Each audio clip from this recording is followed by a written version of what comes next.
Okay, in this video I'm going to show you how to uninstall Ubuntu Linux from your dual boot PC using EasyBCD. And what we're going to do is we're going to remove the grub bootloader and we're going to actually remove the installation of Linux off of this machine.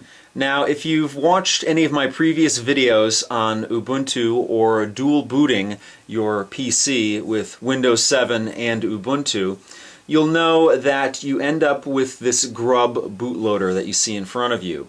Now, this is something that comes with Ubuntu and it allows you to dual boot your machine.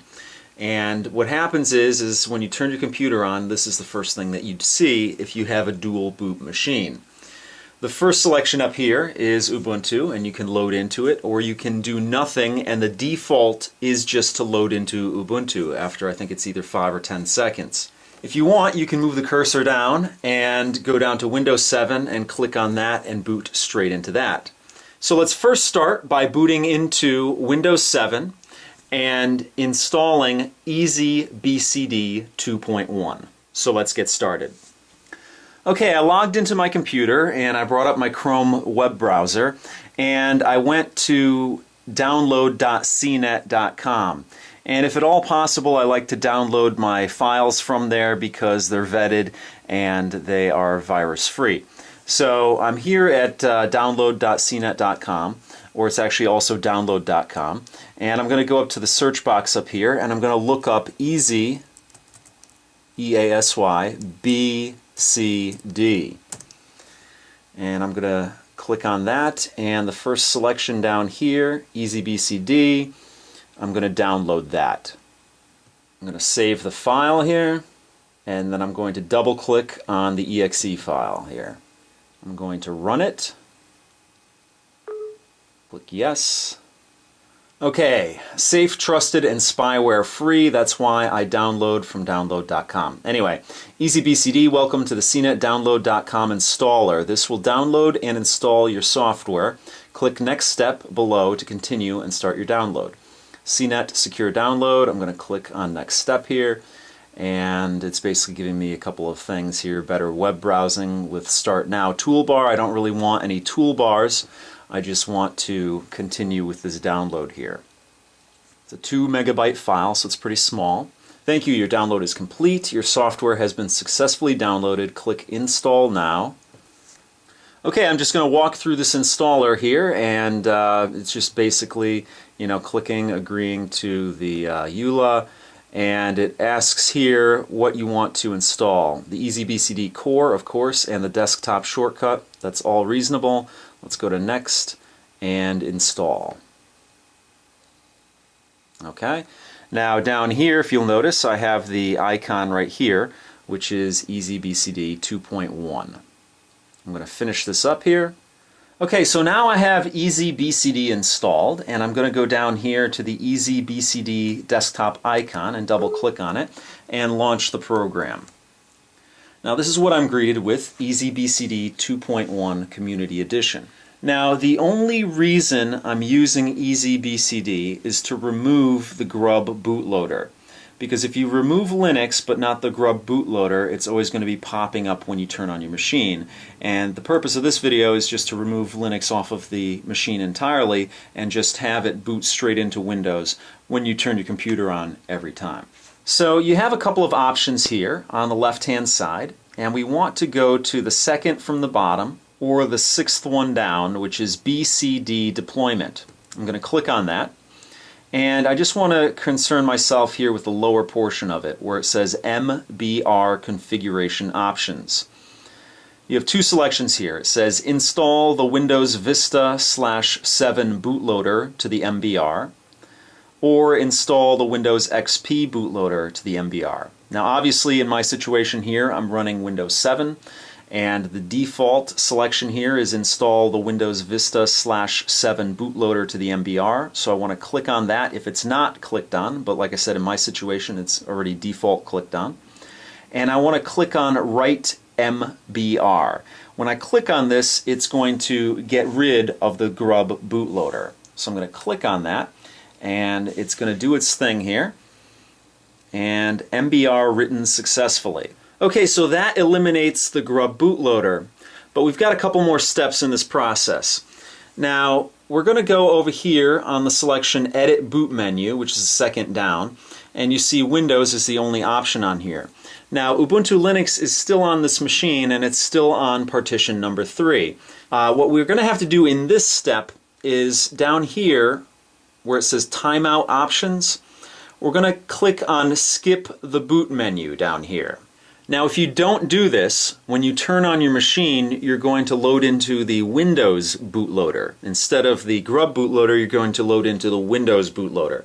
And Windows is going to give you the option of booting into Windows 7 only. Even though Ubuntu is still on the machine, it's not recognized on the machine.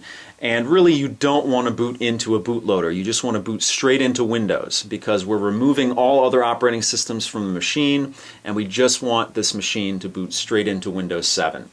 So we're going to click on Skip the Boot Menu here, and it's just going to load straight into your default operating system, which is my only selection here, which is Windows 7.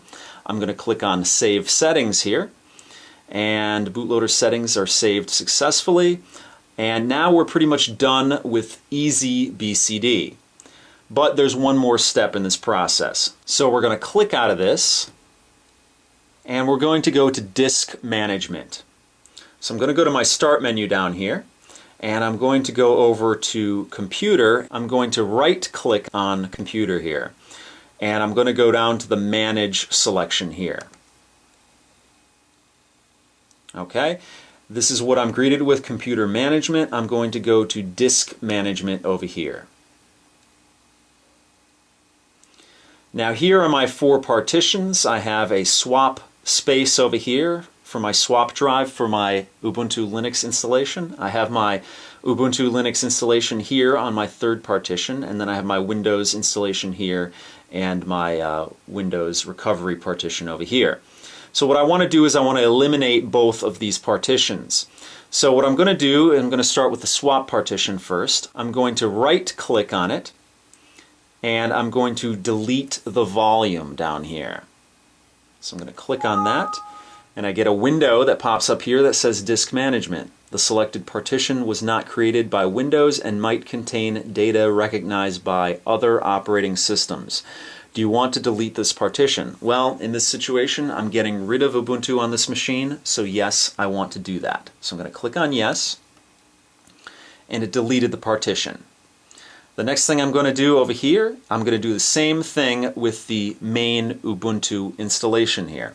So I'm going to right-click on the partition here, which is my 3rd partition, and I'm going to delete the volume. Now you want to make sure when you're doing all of this that you know what partition Ubuntu resides on. You do not want to do any of this to your Windows installation. So only do this if you know exactly where your Windows installation is, because otherwise you're going to mess up your computer. And as always, have all of your important data backed up. So if you had anything on Ubuntu that you want to keep, make sure you've backed it up before you've done any of this. In my situation, I'm all set. I know that this is my Windows partition and these 2 are my Ubuntu partitions, so I'm confident I can get rid of them. So I'm going to also delete this volume here, and it gives me the same window here. I'm going to click on yes, and now I have unallocated space here. So that's it, pretty much no more Ubuntu. But I'm left with 2 partitions here, one of which ends up as free space and the other one ends up as unallocated space. Now I'm going to right-click on what was my swap drive, and what I can do is I can make it a new simple volume. So if I wanted a new partition there, I could make it into a new partition by clicking on that, or I could delete the partition. What I'm going to do in this situation is I'm going to delete the partition. And it gives me another alert here, and it says this is an extended partition. The partition will become inaccessible if you delete it. Are you sure you want to delete this partition? Yes, I do. So there we go. Partition gone. Now I only have 3 partitions left. And I have unallocated space over here. Now you don't want to leave this as unallocated space because you can't access it with Windows. So basically it's a wasted partition. It's wasted gigabytes on your hard drive. So what you want to do is one of 2 things.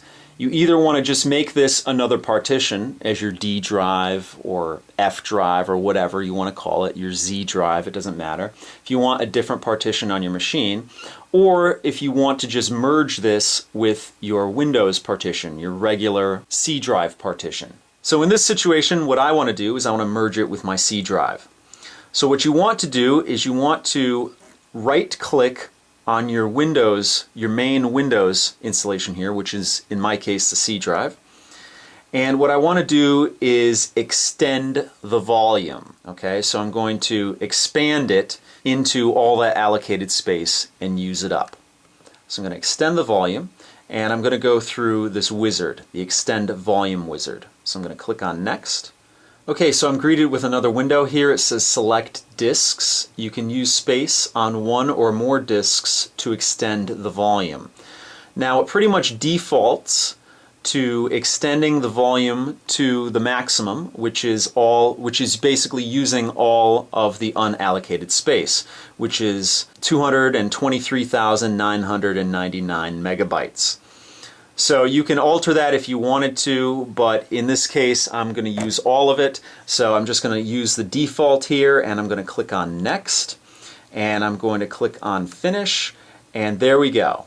The second Windows partition now includes all of the unallocated space. So what I've done here is I've reclaimed all of my drive space for my Windows installation, and I've uninstalled Ubuntu Linux. So that's how you remove Ubuntu Linux from your dual boot Windows machine. But just to show you, I'm going to restart this computer and show you that it's going to boot straight into Windows. There's no more grub bootloader, and Ubuntu Linux is gone. So let's click out of this and restart the machine.